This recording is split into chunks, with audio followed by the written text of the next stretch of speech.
When Bruce Lee died in 1973, he left behind an unquestioned legacy in his films. But beyond his films, there is another legacy, in his martial art, Jeet Kune Do. This is not a movie on Bruce Lee. It is the first and only training film on Jeet Kune Do by Bruce Lee himself. To compile this film, we have had the complete cooperation of the Bruce Lee estate, enabling us to draw, for the first time, from Bruce Lee's private training films and videos, as well as his audio records and his own training and research notes. The film is narrated by Bruce Lee, with additional input from his son Brandon Lee and from Dan Inosanto, the man Bruce chose to carry on his Jeet Kune Do.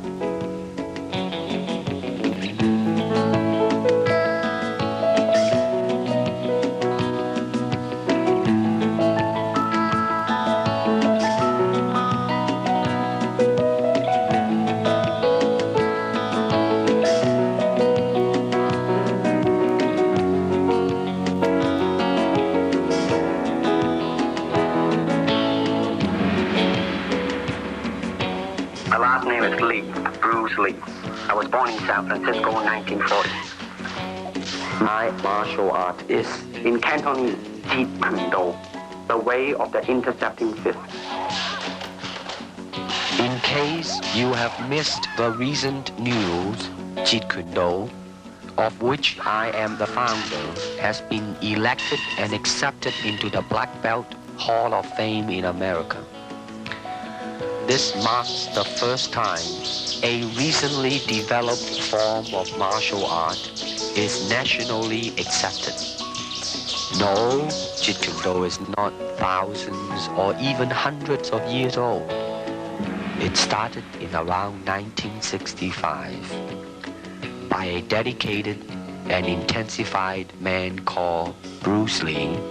And my martial art is something that no serious martial artist can ignore. I met Bruce Lee in 1964 through Ed Parker, who was my Kempo karate instructor at that time. And it was the first year of the first international karate championships held in Long Beach. When Bruce arrived in the United States, he had the training in Wu-style Tai Chi, sometimes in Hong Kong they call it Unga. And he had the, of course, training in Western boxing. He had training in fencing from his brother. That's Epee, that goes from toe to head. He had training, obviously, in Wing Chun. And the other area was the training he had received in, they call it Buk Pai, or it's Tam Toi. He knew 12 sets in Tam Toi. And then I believe he traded with a Choi Lee Fat man. So those were the arts that Bruce brought into the United States. In the beginning, he used the Wing Chun as the base system, or the first system. But as time went on, he went away from that, started to extract different things from different systems and put it to his personal use. That's why we say absorb what is useful and reject what is useless for you. That's the concept. Okay? He says using no way as a way. In other words, it's not a Japanese way, it's not a Chinese way, it's not a Korean way, it's not an Okinawan way, it's not a Filipino way, it's not an Indonesian way. He's saying using no way as the way. You are the way. Okay? Then he's saying using no limitation as a limitation. That's the concept in Jeet Kune Do. That means I don't limit myself to a Filipino style or an Indonesian style or a Malaysian style. I use what is useful for me, because at certain times a certain art may be useful under a certain environment. Kung Fu is originated in China. It is the ancestor of karate and jiu-jitsu. It's more of a complete system, and it's more fluid. Kung Fu can be practiced alone or with a partner. Practicing alone, they involve form. Some imitate a crane, a monkey, a praying mantis. Martial art include all the combative arts like karate or karate, judo, Chinese kung fu or Chinese boxing, whatever you call it. All those.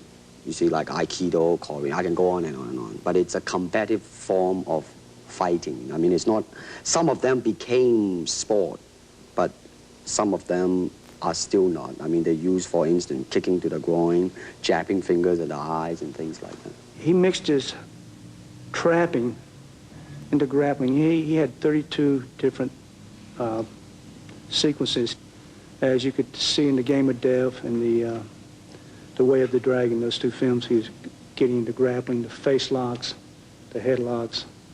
Originally, Bruce taught us various different trapping methods. For instance, if the punch was to come and we were to trap it, we would come back here and we would lock up. This would be the lock-up positions that we would use. To me, okay, to me, ultimately, martial art means honestly expressing yourself. Now, it is very difficult to do. I mean, it is easy for me to put on a show and be cocky, and be flooded with a cocky feeling and then feel like pretty cool and all that. Or I can make all kinds of phony things, you see what I mean, blinded by it. Or I can show you some really fancy movement. But to express oneself honestly, not lying to oneself, express myself honestly, now that, my friend, is very hard to do.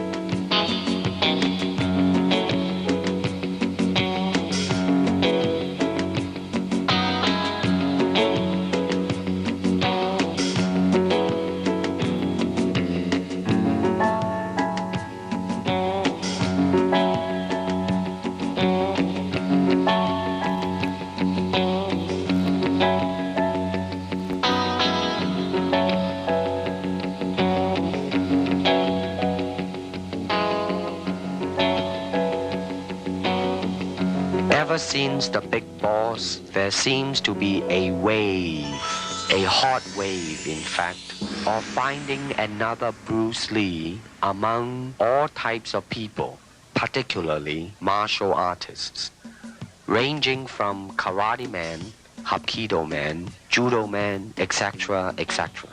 Forgetting about whether or not they possess the ability to act, just so as they can halfway decent to kick or punch, and hopefully knowing a few tricks or gimmicks, the producers will make them a star. Now let's stop about here. Is it that simple to become a star? Well, I can assure you it's not that simple. Also, I can tell you that as more Bruce Lee's films are shown, the audience will soon realize not only in acting ability, but in physical skill as well, they will see the difference. For example, in The Way of the Dragon, my skill is matched with an American champion, Chuck Norris, who happens to be a 7-time winner of both the All-American Open and World Karate Championship as well. Then there is Bob Wall, the 1970 heavyweight karate champion, plus Wang Yanjik, the 7th degree Hapkido expert, which some audience have seen him in the film called Hapkido. Of course, it is only movie making, people will say, but I'm sure that the audience are not so insensitive as to not be able to see and judge by themselves and compare these men's speed, power, rhythm, coordination, versatilities, etc., etc. I started training with my dad really as soon as I could walk. I mean, my dad was a really diligent trainer, and he always had people over at the house practicing. My dad had a circle of students that were close to him, and so they were friends of our family. And one of those men, Danny Inosanto, continued to be my teacher, so it's kind of a nice unbroken line. I have his books at home with all of his underlining and his notes in them, and it's fascinating to see where he drew his sources from, from what sources he drew. He's got books on Western fencing at home that he would use, on boxing. I remember he always used to say that you want to try and absorb what is useful, discard what is useless, and add what is essentially your own, and that was kind of his credo in creating Jeet Kune Do. When people ask me the question in interviews generally what my style is, I usually say, well, my father created the art of Jeet Kune Do while he was alive, and I have been trained in that. because it's simple to say that. I actually truly feel that it's a little bit too simple to say that, because Jeet Kune Do was my father's very personal expression of the martial arts. He intended it to kill a lot of sacred cows. So I always feel a little bit silly saying that I practice Jeet Kune Do, although I certainly have been trained in it. Yeah. It would be more accurate to say that I practice my own interpretation of Jeet Kune Do, just as, frankly, everyone who practices Jeet Kune Do does, because that's what it was intended to be. Danny, my Sifu, always talks about teaching Jeet Kune Do concepts. In other words, teaching someone the concepts, a certain way of thinking behind the martial arts, as opposed to teaching them techniques. To me, that kind of illustrates the difference between giving someone a fish and teaching them how to fish. You know that old story, right? You can teach someone a certain block, and then they have that block. Or you can teach someone the concept that lies behind such a block, and then you have given them an entire area of thinking that they can grow and evolve in themselves. They can say, I see, so if that's the concept, then you could probably also do this, right? Yeah. And that's, I think, a lot of what lies behind Jeet Kune Do, and that is then dedicated to creating a really creative, free-form martial artist. You see, actually, I do not teach, karate because I do not believe in styles anymore. I mean, I do not believe that there is such thing as like Chinese way of fighting or the Japanese way of fighting or whatever way of fighting, because unless human beings have 3 arms and 4 legs, we will have a different form of fighting. But basically, we have only 2 hands and 2 feet. Unless we have other group of beings on Earth that are structurally different from us, then there might be a different style of fight. Now, why is that? Because we have 2 hands and 2 legs now. The important thing is how can we use it to the maximum in terms of path, well, straight line, curved line, round line. They might be slow, but depending on the circumstances, sometimes that might not be slow. And in terms of legs, you can kick up straight, same thing, right? Now, and after all that, then you ask yourself, how can you honestly express yourself at that moment? And being yourself, when you punch, you really want to punch. Not you want to punch because trying to avoid not getting hit, but to really be in with it and express yourself. Now that is to me the most important thing, and that is how can I, in the process of learning how to use my body, to understand myself. Now, the unfortunate thing is, now there's boxing, which uses hands, judo, which is throwing. Now, I'm not putting them down, mind you, but I'm saying one thing that is a bad thing, and that is, because of style, people are separated. They are not united together, because styles became law, man. But the original founder of the style started out with hypotheses. But now it has become the gospel truth. And people that go into it, man, became the product of that. It doesn't matter how you are, who you are, how you are structured, how you are built, how you are made. It doesn't matter. You just go in there and be that product. And that, to me, is not right. So styles tends to not only separate men, because they have their own doctrines, and then the doctrine became the gospel truth, that you cannot change, But if you do not have styles, if you just say, well, here I am, as a human being, how can I express myself totally and completely? Now, that way, you won't create a style, because style is a crystallization, I mean, that way, it's a process of continuing growth. First, we use the feet. And then we use the elbow. In fighting, there is a finger jab, there is a punch, there is the back fist, and the side kick. It depends on where you hit and what weapon you will be using. I can use my longest weapon, my side kick, against the nearest target, your kneecap. This can be compared to your left jab in boxing, except it's much more damaging. You name it, man, we use it all. You have to, you see, because, I mean, that is the expression of the human body. I mean, everything. I mean, you know, not just the hand. And when you're talking about combat, well, I mean, if it is a sport, now you're talking about something else. You have regulations, you have rules. But when you're talking about fighting as it is, no rules. With no rules. Not real fighting. Well, then, baby, you better train every part of your body. A good martial artist is like water. Why? Because water is insubstantial. By that I mean you cannot grasp hold of it. You cannot punch it and hurt it. So be soft like water and flexible. Be formless, shapeless, like water. Now you put water into a cup, it becomes the cup. You put water into a bottle, it becomes the bottle. You put it in a teapot, it becomes the teapot. Now water can flow or it can crash. Be water, my friend.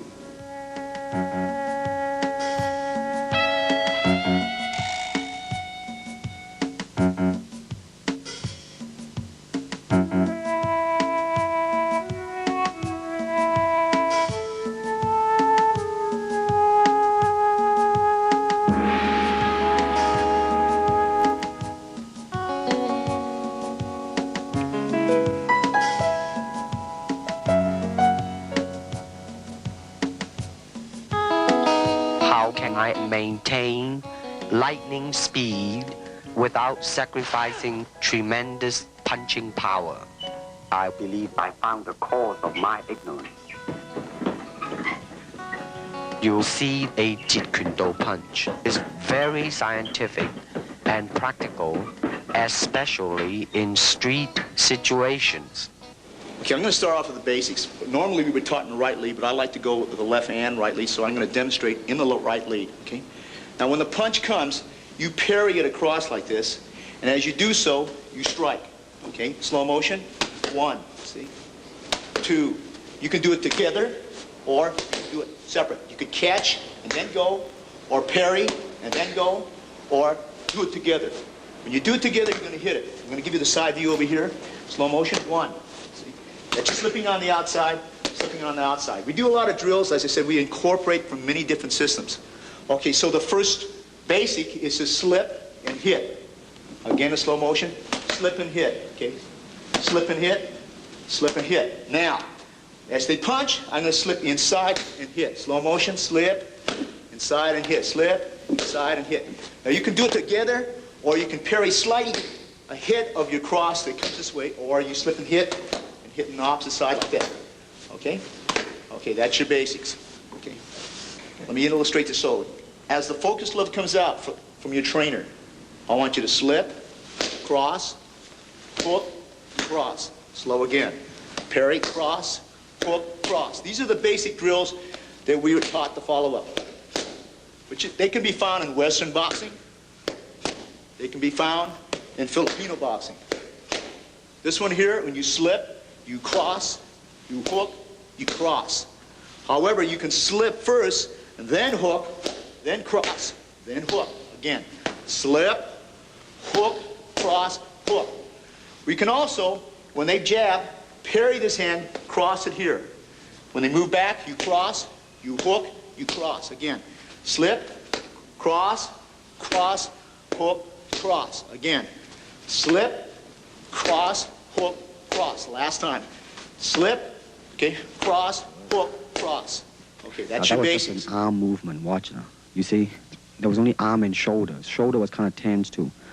No, definitely, it's a tense deal. Later on, you will, you know, check the different. Now, the feet was involved a little bit just now. It was fine. Shoulders too tight. Notice that in the beginning, when I say that you just involve only arm and shoulder.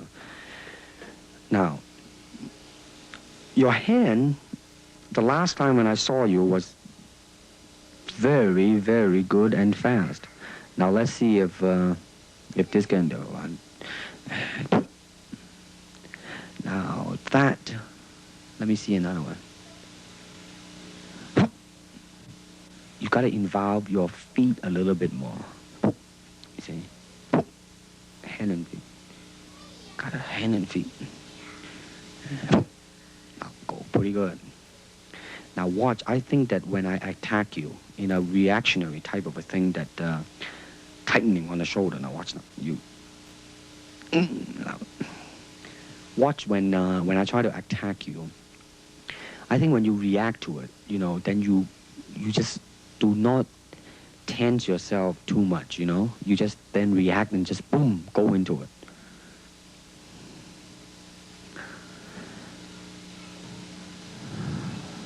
Now that, I just say, use only the hand just now, I say. Now, boom. You see, when you move your hand and feet, boy, it makes a world of difference. You see, now, you should be a little bit more relaxed in the beginning. Aha. It's getting there, my friend.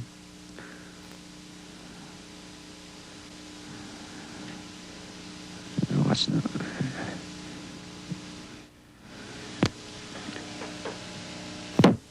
Good. That one was pretty good.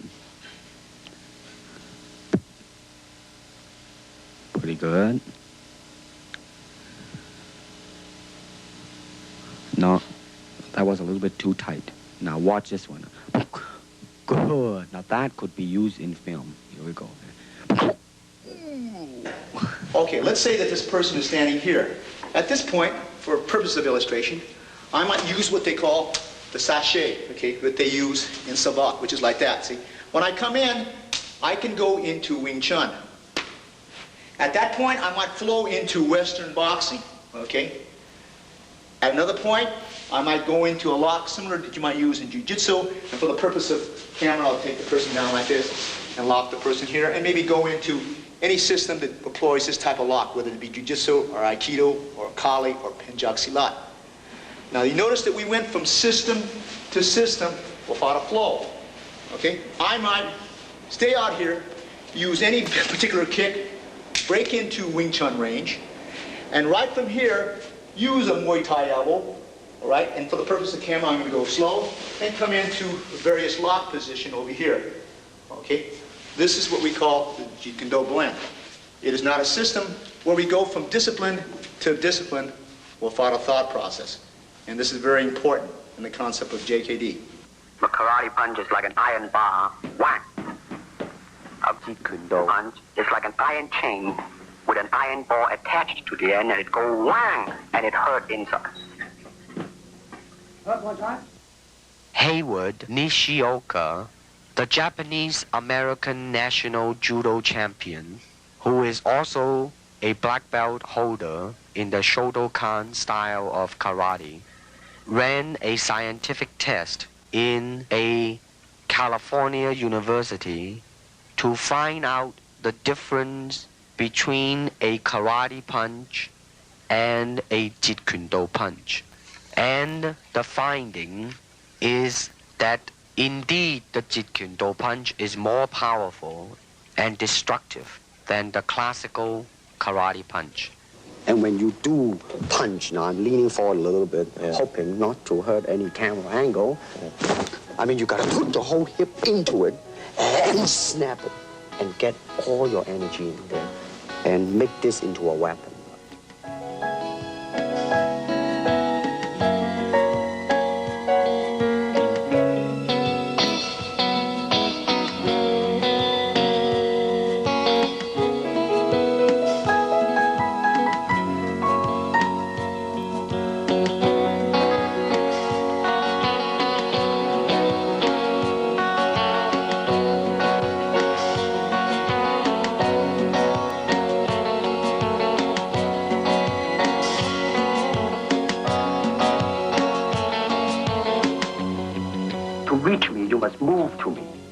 Your attack offers me an opportunity to intercept you.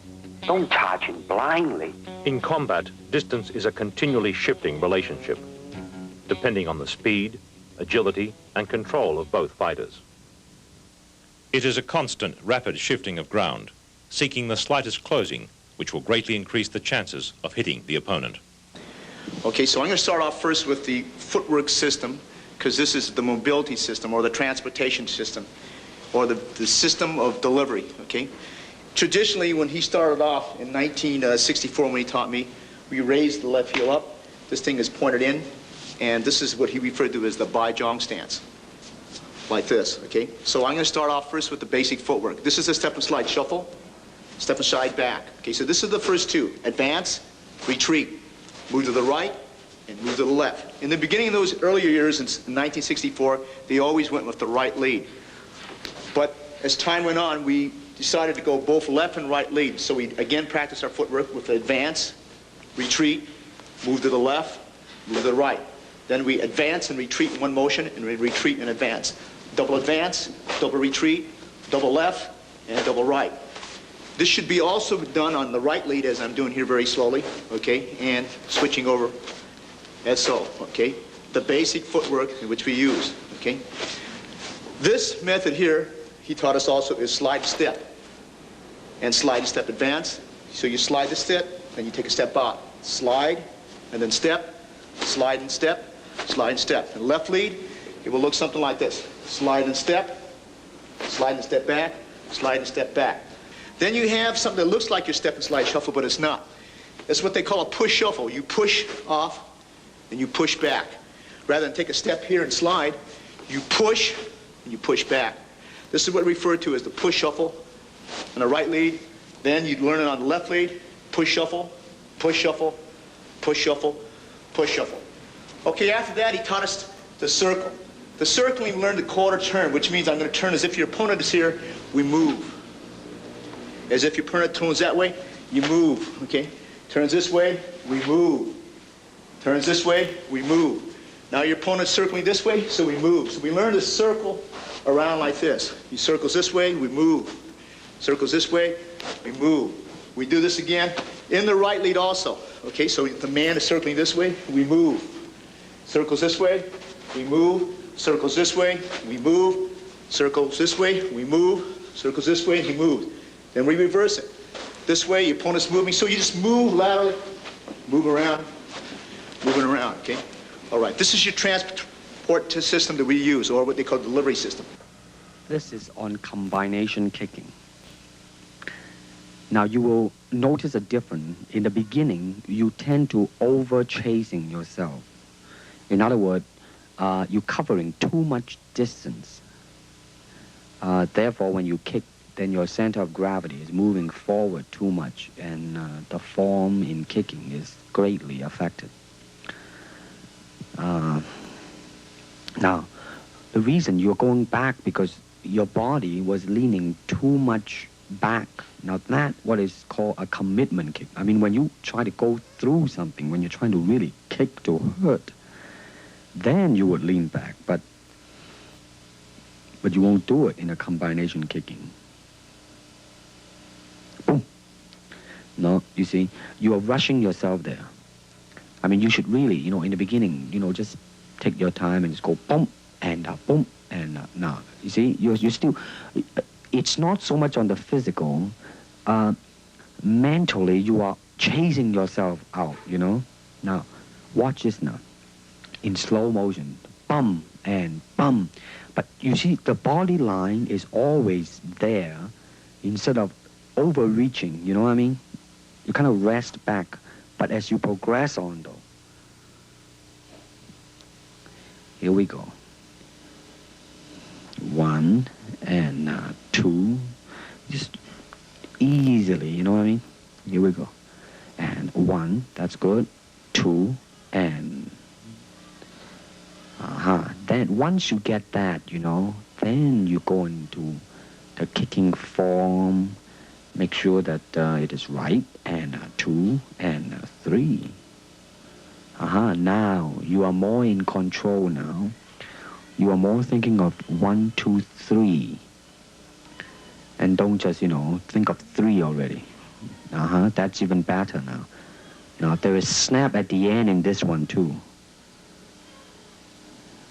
The other one, you are just, doing a form and a boom and a boom and a boom. You see, all you need to do is just really snap the leg and just step and slide into it. Boom and a boom and a boom. That's right. Good. Now you're not over chasing yourself. Now you are pacing yourself right. Here we go. 1 and 2 and 3. Good.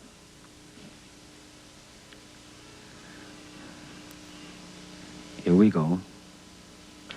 Boom, and a boom, and a boom. Now, good. Now, the last one, though, you were a little bit off balance, but there was definitely a doom, doom, doom in there, you know? Here we go. Kick me. Boom, and a boom.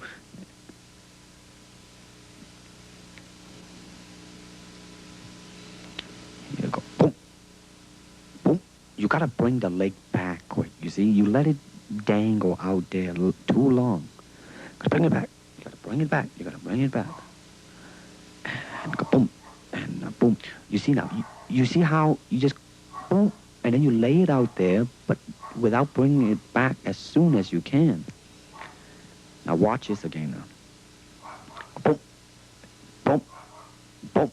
You know, you should go boom, back. Boom, back. You know what I mean? Really. The fighting measure is the distance the fighter keeps in relation to his opponent. It is such that he cannot be hit unless his opponent lunges fully at him.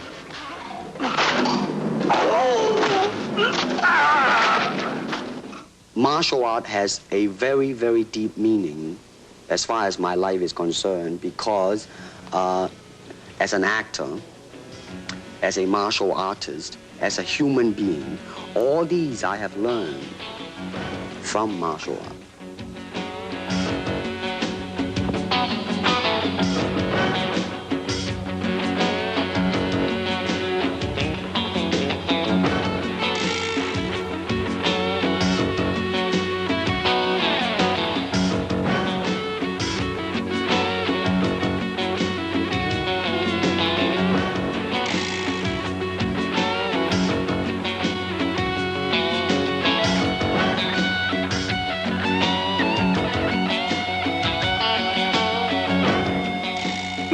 To train punching, then punch. If you wish to train kicking, then kick. The power from my kicks and punches are bursting. I demonstrated a side kick on Ken Knutson, a powerful Goju stylist that moved so fast that he felt as though his eyeballs were still where he was standing. Now, first of all, I noticed that in this tape, that as it progresses, your feeling is more involved in the technique, and consequently, your technique also improves.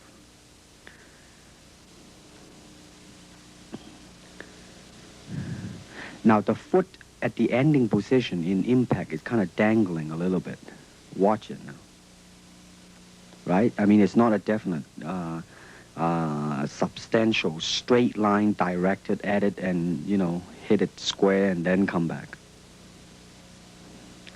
Good. Now, that was a pretty good reaction.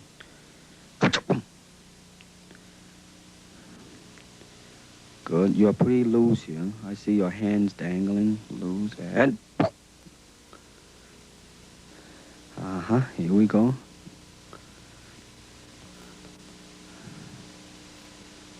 One more time.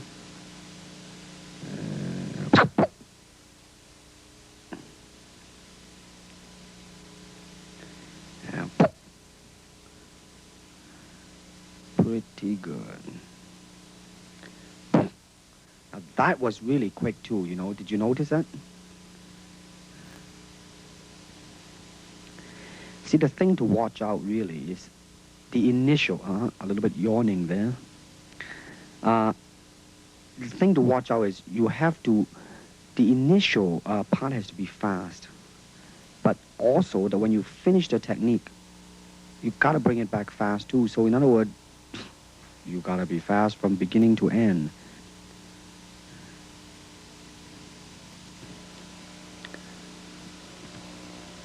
In the spin kick, you will notice a very good lesson in there. Now, just now, it was a little bit off.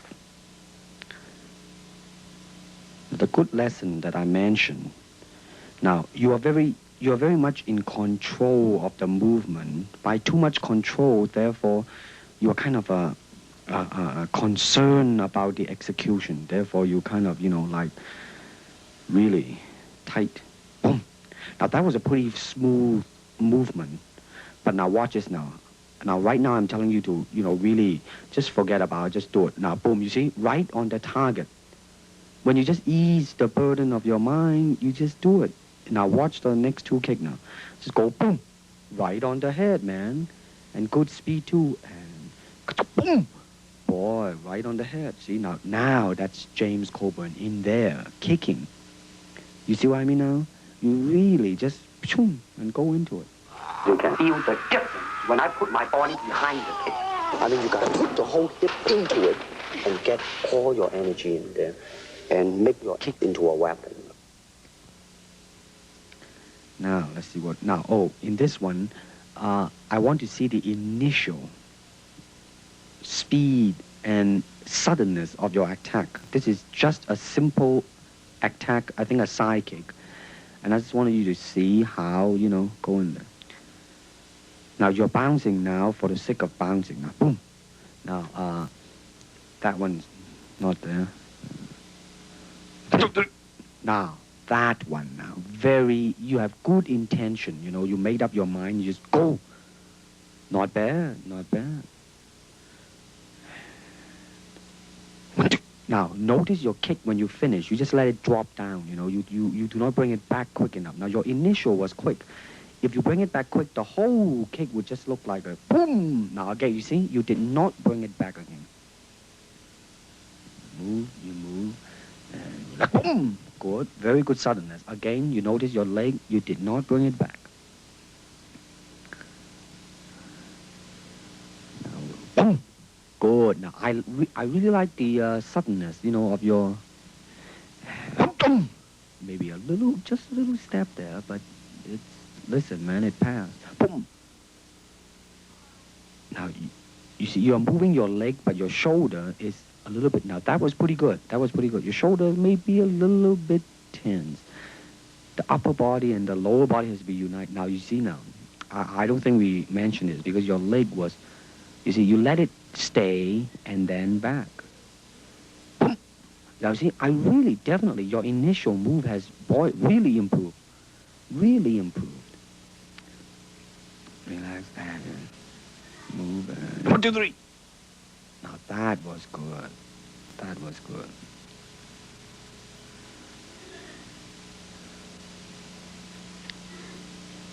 Boom. A little bit low. Boom. Good.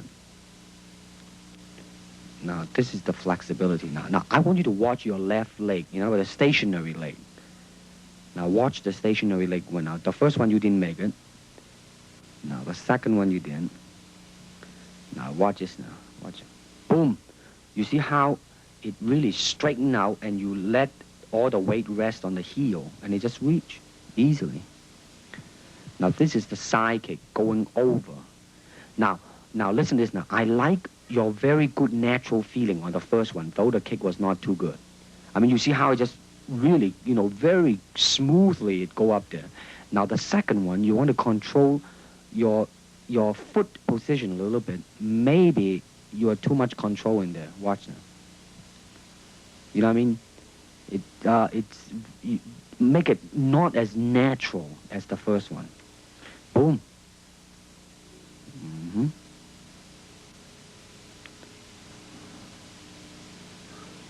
You see now, when you do it right, man, when it touches, your left leg is all stretched out and it's just an easy type of a thing. Now, I think we are comparing. I let your leg dangle out there. I asked you to do it because, so you will get a feeling of it. Now you're going to bring it back quick now. Watch this now. And, you see? It was kind of a little bit off balance in the last one, but that's all right. Now you're going to go sideways. Watch now. I like the second one better than the first one. There was more directional in it. Good. Here we go. One more time. And not too low. Second one's okay. See, it come back in one straight line. Here we go again. Now watch this illustration. You gotta exaggerate the bringing of the leg back, you see? Back. Okay, watch it again now. exaggerate pulling of the leg back, make it look much more faster and more forceful. Watch this now. I like the naturalness of your kick. Watch this now. You see, at the end, there was really the feeling there, you know? Hey, good.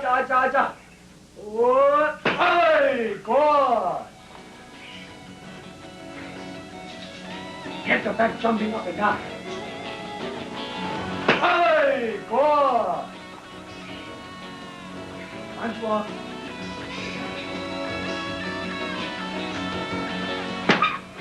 Good.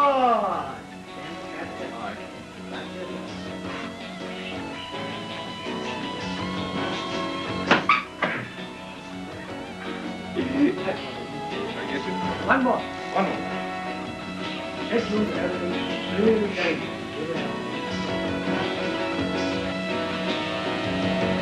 You are sure. I see your happiness.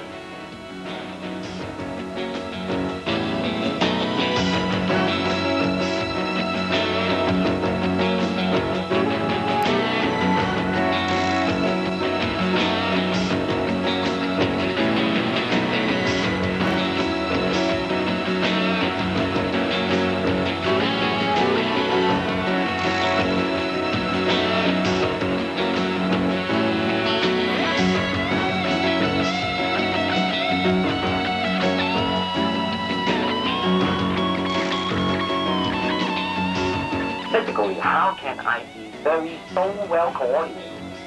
That means you have to be an athlete. That means you got to have jogging and all this basic ingredient, right?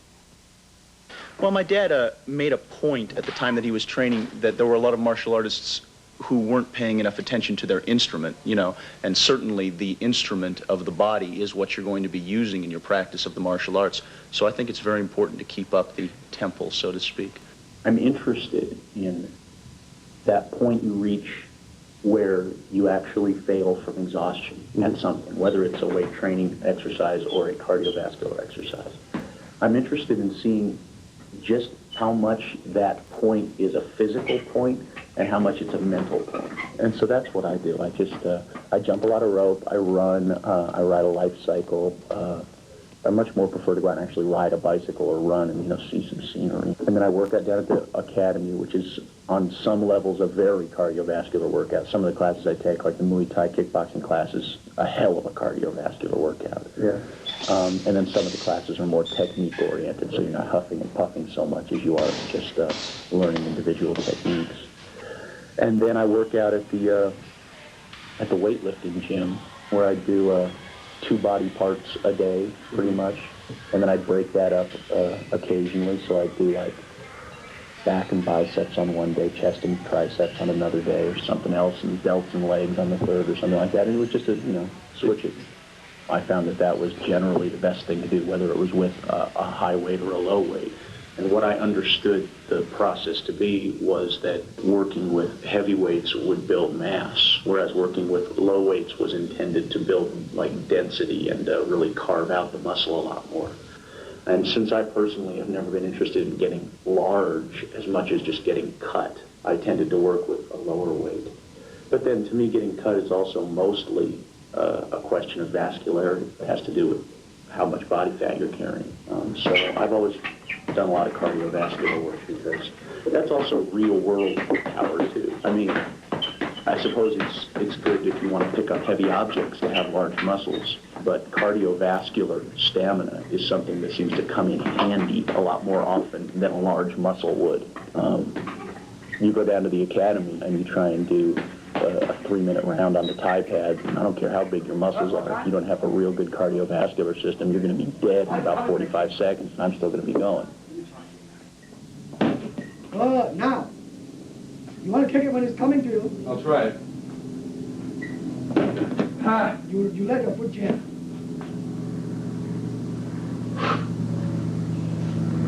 Drive the sucker. You're pushing. Okay, now, Jim, go kick a bean back and give me the thrust the sucker to Kingdom Hub.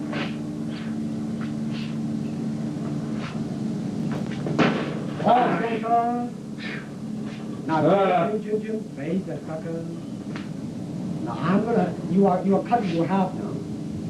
That's okay. How's that? Beautiful. No, I mean, I want you to be half. You're still kicking a little bit off to the side. Kick him directly now.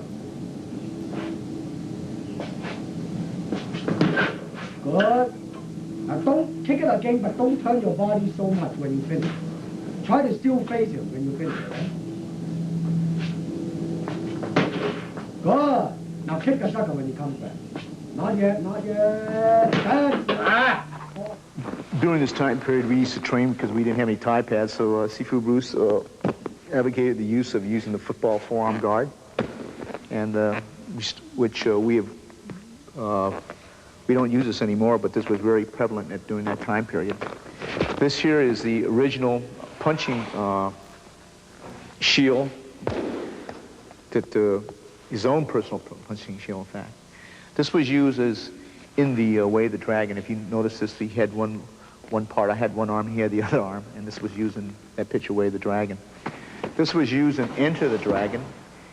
This was actually, its original use is actually used for baton training in Japan, and we just modified it, and we used a special helmet, a boxing headgear we had, and we used it, and this became part of our training, some of the training tools that we used when we used to spar. Literally, on television, they had to shoot it, they had to overcrank and shoot it in slow motion because otherwise it just looked like a special effect when he moved. I mean, the man was fast. He was deadly fast. I've really never encountered anyone in all of my training since who was as fast. You can certainly train for speed. I think that training for speed is, number one, it's a genetic factor. Yeah, certainly. There are some people who are just gifted. They are fast naturally. But I think training for speed, on the whole, is a question of muscle memory. Speed in an individual movement is something that, I mean, we're coming down to, thousandths of a second now. If you and I, or even if I and some completely untrained person were to stand side by side facing a focus pad, and when a red light blinked, both flick out a jab, I'd probably win by a couple hundredths of a second. But once you're talking about speed with repetition of movements, to be able to go like that, that's muscle memory. An untrained person would be like, they would falter in their movements because they haven't trained their muscles, or they haven't trained their perception as well to be able to react quickly to a variety of different circumstances. Martial art is a combative form of the art of expressing the human body. You have to train yourself into it. I mean, you better train every part of your body, keeping the continuity going, bending, stretching, everything. You just keep it moving. See, the idea is running water never grows stale. So you got to just keep on flowing.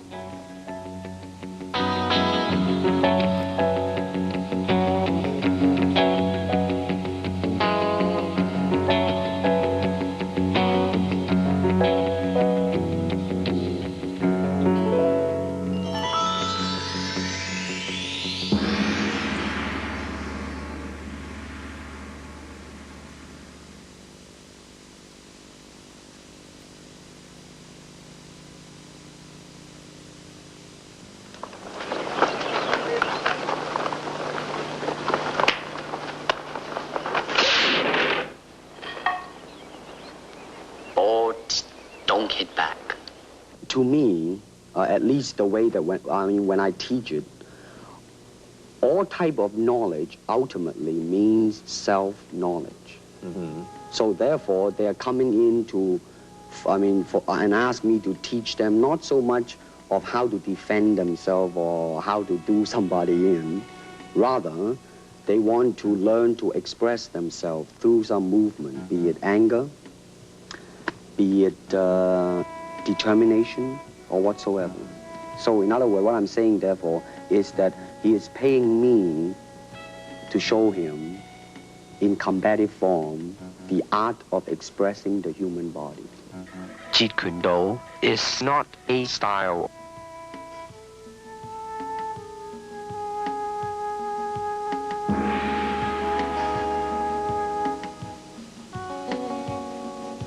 I cannot teach you, only help help you to explore yourself, nothing more.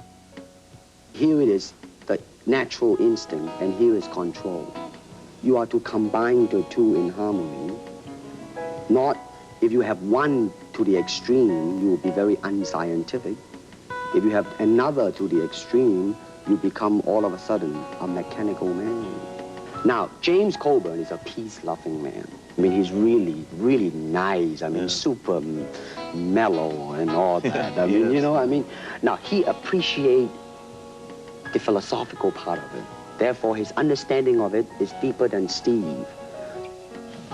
The martial arts, which are an integral part of my life, come entirely from my father. But the martial arts, I'm completely beholden to my dad for. I mean, he started me in the martial arts when I could walk. He trained me my entire life until he passed away. And then even when I continued my training, it was with one of his students. You know what I want to think of myself? As a human being. Because, I mean, I don't want to sound like, you know, as Confucius say, but under the sky, under the heaven, man, there is but one family.